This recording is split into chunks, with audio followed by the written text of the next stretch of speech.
So, first Sunday of the last month of the year. Wow. Isang buwan na lang and it's 2026. Who's excited with 2026? Wow, parang kokonti. Yung iba ayaw, madadagdagan na naman ng edad. Okay, so we believe when God did something great this 2025, there is something better that is waiting in 2026. Amen? So this month, our topic is all about the apostolic worship. So let's talk about worship. So let's open our Bible in the book of Romans chapter 12, verses 1 and 2. And before we read it, let's welcome, ang ganda ng sulat, is Marcus Catrell? Is this right? Marcus? Hi, hello. Oh, I have seen you yesterday. So welcome to Jesus, the Anointed One Church. And is there another one, Jamila?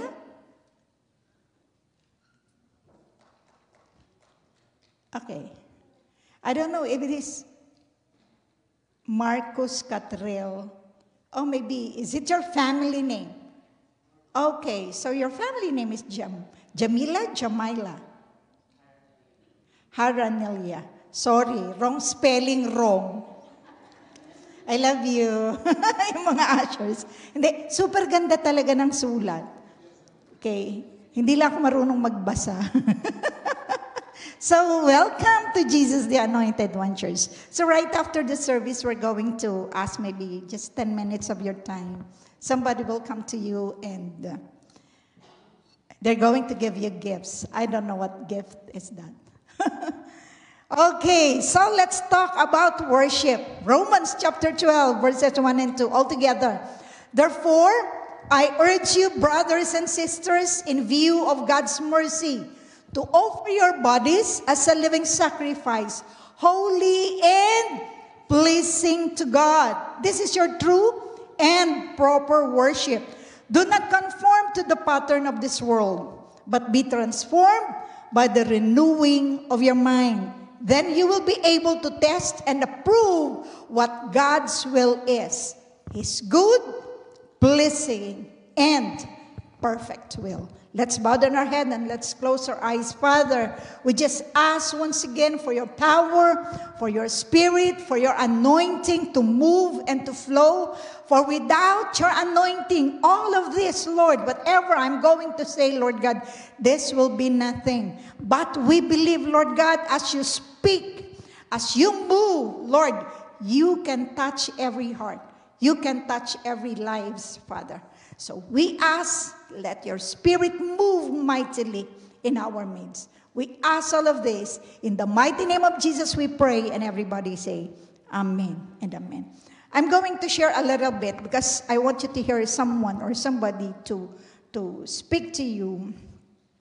It's also related to our topic this afternoon. So what is Romans chapter 12 verses 1 and 2 tell us? In verse 1, it teaches us the true and proper worship. So what kind of worship do we need to do? So this verse told us a proper worship to offer our bodies as a living sacrifice, holy and acceptable to God. That is the act of true worship. Yan yung totoong pagsamba, yan totoong pagpupuri sa Diyos. And what are the acts of true worship? I'm only going to share you two things. The first one is offer our life as a living sacrifice, holy and acceptable to Him. I'm asking God, Lord, because these two things, actually, I'm always sharing this to you. I keep on telling this to you. And when I'm praying, Lord, why are you bringing me back to this message? Ibinabalik at ibinabalik ako ng Lord sa message na to. It is because God wants us to know something, and I'm going to tell it to you later.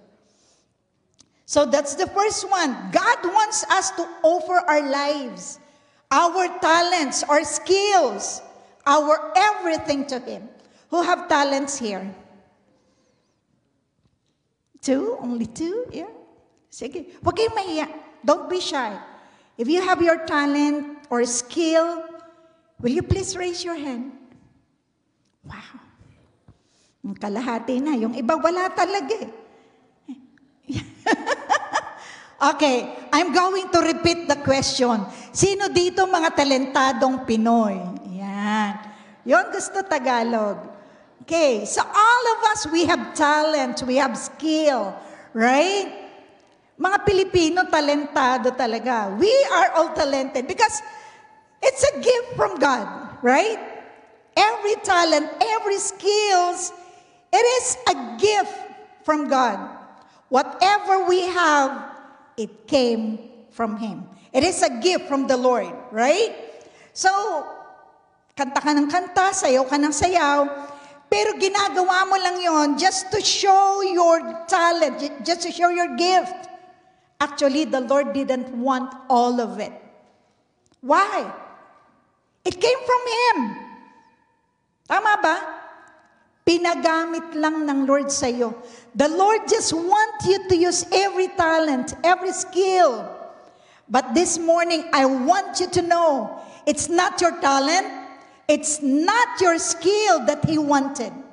God wants you. Ikaw ang gusto ni Lord. Amen? Can you tell to somebody, God wants you. God needs you. Hindi yung talent, hindi yung skill. Ang gusto ni Lord, ikaw. Amen? And that's the first thing. Yan ang unang gusto ng Lord, to offer our lives as a living sacrifice, holy and acceptable to Him. God wants us to offer our lives to Him. To offer our lives to Him, yung ikaw mismo. You yourself must be a living sacrifice. That's the act of true worship.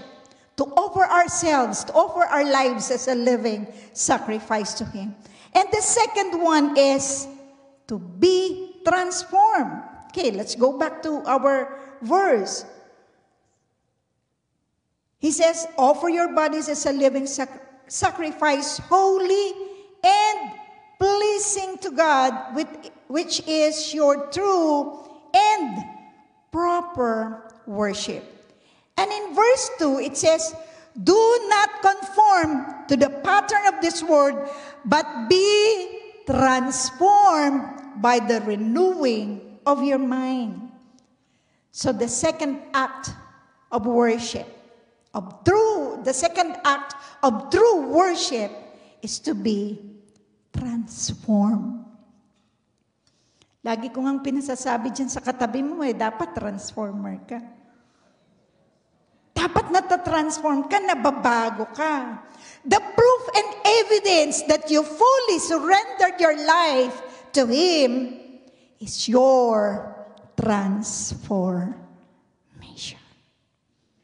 It means if you are not changed, if you are not being transformed, you do not fully surrender your life to our God.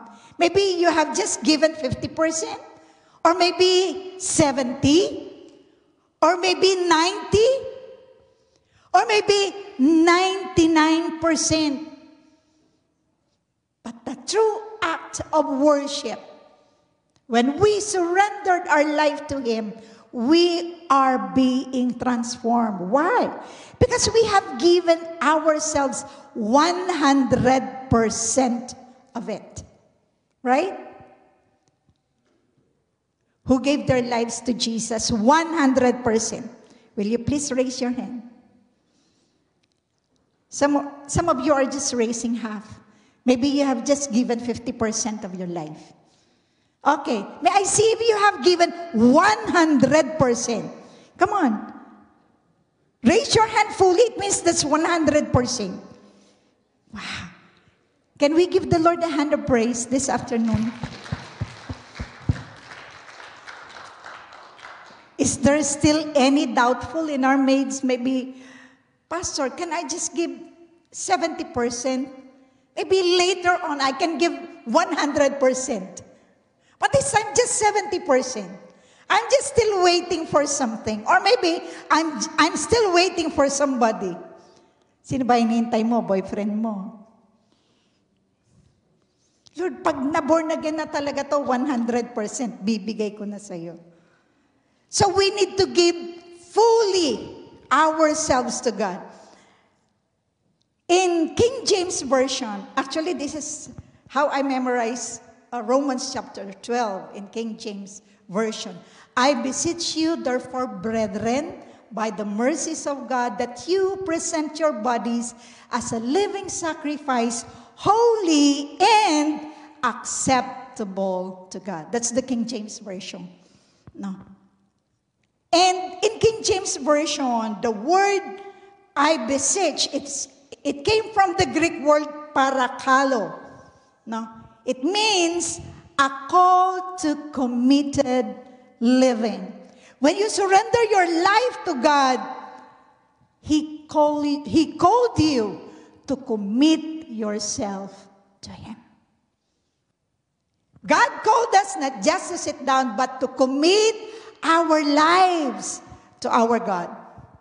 Are you excited in committing your life to God? Amen? The best thing that will happen in our lives is, right after accepting Jesus as our Lord and our Savior, is to commit our lives to Jesus. Amen po ba? Do you believe on that? That's the most exciting part of a Christian life. Our commitment. Our complete surrender to the King of Kings and to the Lord of Lords. Dapat committed ka to give yourself to God. It says here, in the light of the mercies of God. Without His mercy, of course, we cannot do all of this. But because of God's mercy, kayang-kaya nating gawin to. Amen? All that God has done for believers as presented in the earlier chapters. If we're going to read Romans chapter 1. No? God's people should be in gratitude to offer a consecrated lifestyle to our God. That's why in verse 1, the word, let us present our bodies. It came from the word present is from the Greek word parastesai. So what's the word parastesai? It means to receive challenge. Okay? It can carry the connotation to a place at the disposal or to yield. We are able to yield ourselves to Him, to present, to yield ourselves to our God. So let us be reminded that the Christian sacrifice to God is to live our life as holy or set apart to God and to please Him. I actually discussed this few months ago. Being holy is being set apart for Him. Amen? Iniaalis na natin ang buhay natin sa mundo. Inilalaan natin ito para sa Diyos. I didn't say that we need to leave our friends or unbelievers. We need to mingle with them because they need you. Amen? Without you, they cannot hear the gospel. They cannot hear the good news. You must be with them so that they're going to listen to the salvation, to the love of God that is supposed to be shared to these people. But you are not going to be with them to do what they are doing. Amen? We need to set apart ourselves. We need to live a life that is holy to our God. Amen? So, as a Christian, our lifestyle is to express complete devotion to the Lord. We must be completely devoted to our God. I remember when we are in Israel, someone gave us a gift, and that gift is wine. And then, Pastor, thank you. Because one couple in our group, nanakawan sila. They lost their wallet. And, I have my pocket money, I have my credit card, my debit card. And all their cards are on that wallet.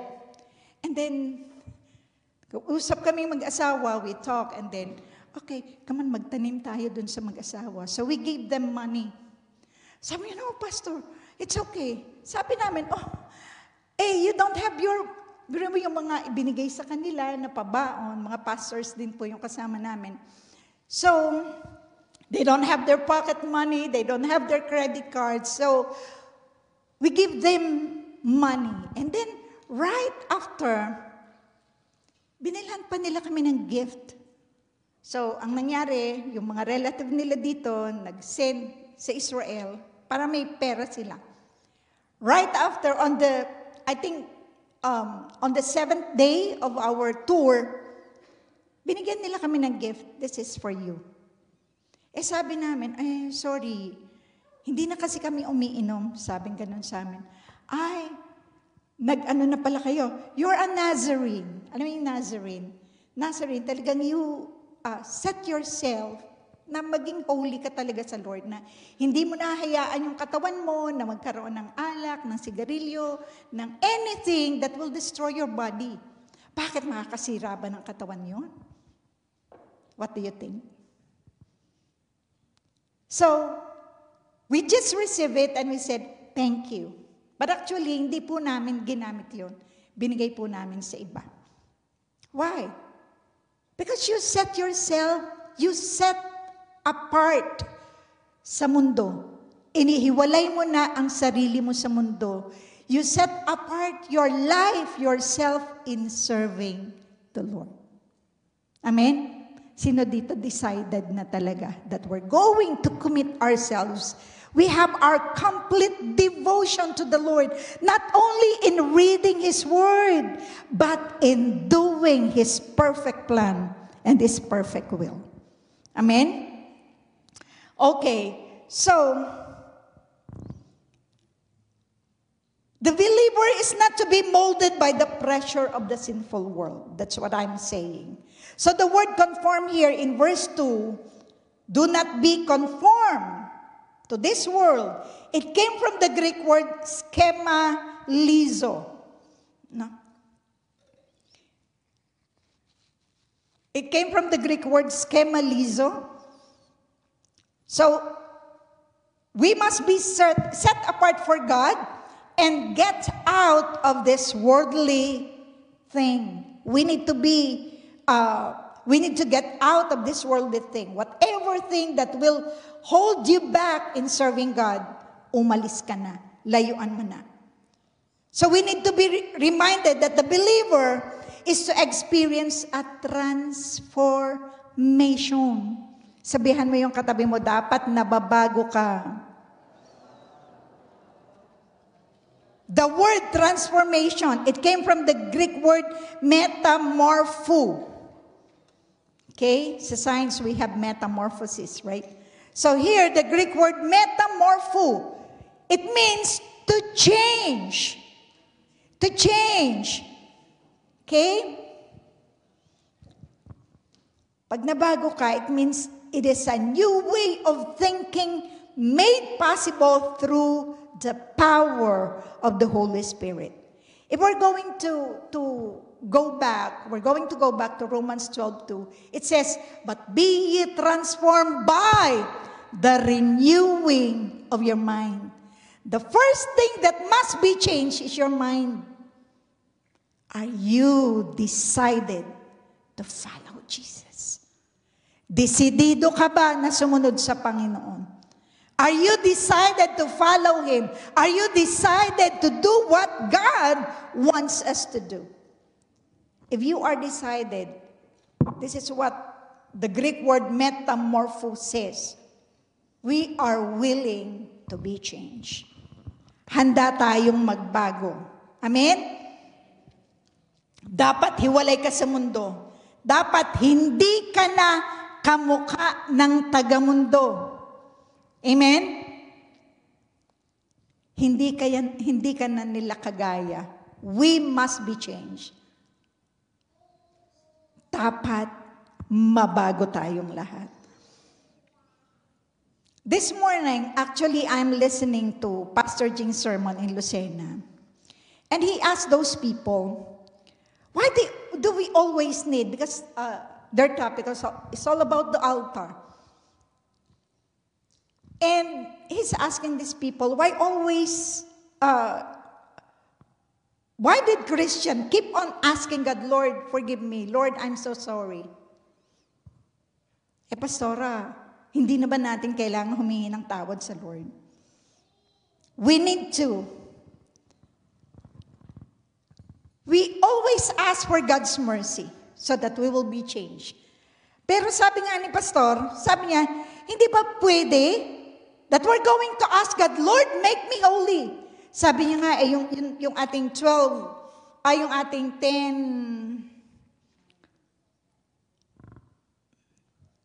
culture. Yan. The 11 culture, sabi niya, di ba, we're always saying, I am a blessing, I am anointed. Can we add another culture to JA1? I am holy.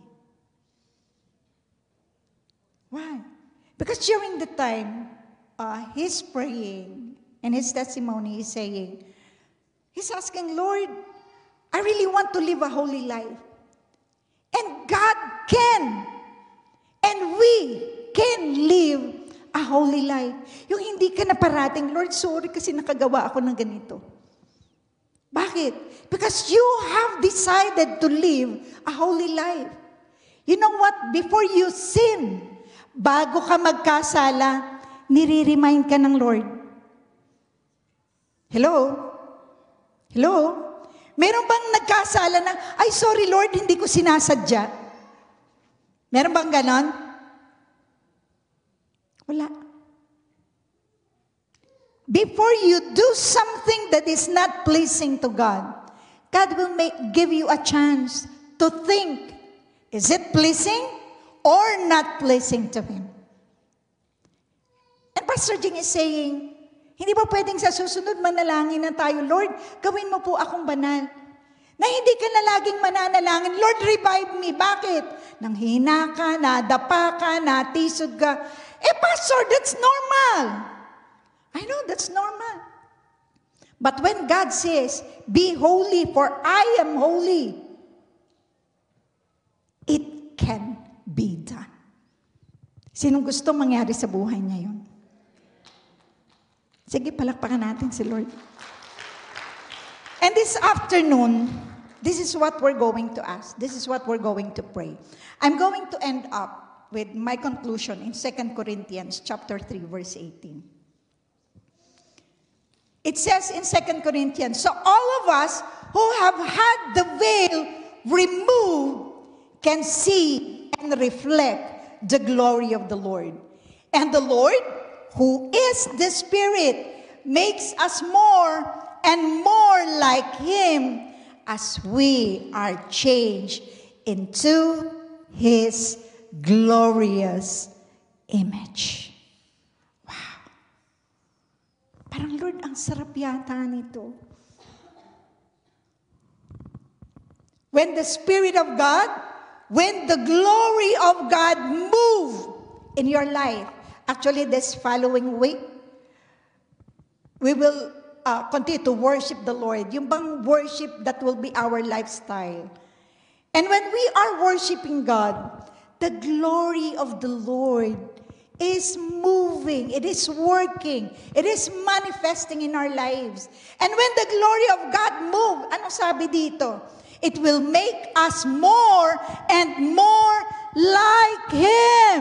Sino dito gustong maging kamukha ni Jesus? I don't know what's your past. Kung siya binago ng Lord, kaya ka ring baguhin ng Panginoon. Shall we bow down our head and close our eyes?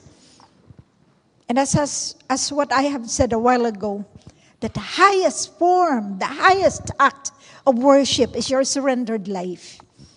So this time we're going to sing that song that says, Lord, I offer my life to you. And as we sing this song, we're going to ask God, Lord, give me a holy life. Yung once God transformed you, hindi ka na babalik sa dati. You will not go back to who you are or wherever you are. You will live a life that is pleasing to Him. Shall we sing that song? Lord, I offer my life to you. And as we sing this, let this be the prayer of your heart. Lord, let my life be a pleasing sacrifice to you.